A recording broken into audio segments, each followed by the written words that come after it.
Здравствуйте! Сегодня мы с вами поговорим про онлайн-консультации. Внесем, так сказать, ясность. Многие уже пытались, но не все поняли, как и что и для чего, ну и зачем.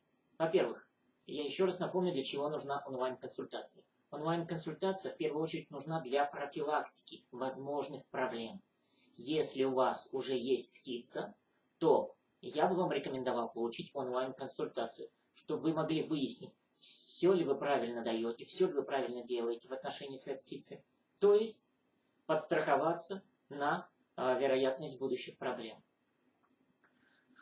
О чем мы с вами можем поговорить на онлайн-консультации? Мы можем разобрать подробно кормление, подробно разобрать содержание, уход за птицей. Если вы только купили птицу, я расскажу, какие меры карантина нужно применять, для чего и почему именно так, а не как по-другому. Как себя обезопасить от возможных проблем. Если вы подобрали птицу, мы с вами поговорим о том, что можно ей сделать в первую очередь, как помочь. Если вы мои пациенты, то мы можем с помощью онлайн-консультации организовать просто повторный осмотр, не выходя из дома. Вы просто мне расскажете, какие вещи вы уже сделали, и мы с вами подкорректируем лечение. Если же вы не мои пациенты, и у вас нет возможности обратиться к врачу, то онлайн-консультация также нужна и вам, чтобы вы могли рассказать о своих проблемах в отношении пернатого друга, и мы постарались их решить.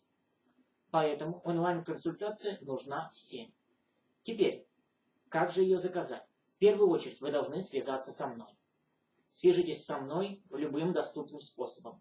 Можно сделать ВКонтакте, в Одноклассниках, на Фейсбуке, там, в Твиттере, если кто меня читает.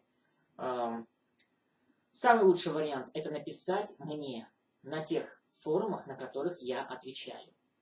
Мы с вами связываемся, выбираем способ оплаты, наиболее удовлетворяющим вашим возможностям. Вы оплачиваете, мы выбираем время и организуем онлайн-консультацию. Для этого можно по скайпу организовать онлайн-консультацию, можно по Одноклассникам, можно через MailAgent, можно через ICQ, и другие возможные способы соединения. Можно будет это все организовать. Самое главное, не тяните.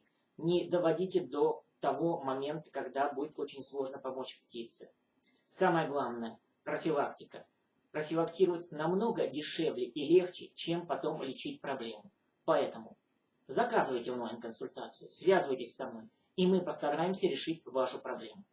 Берегите и любите своих пернатых питомцев, и они ответят вам взаимностью. Спасибо за внимание.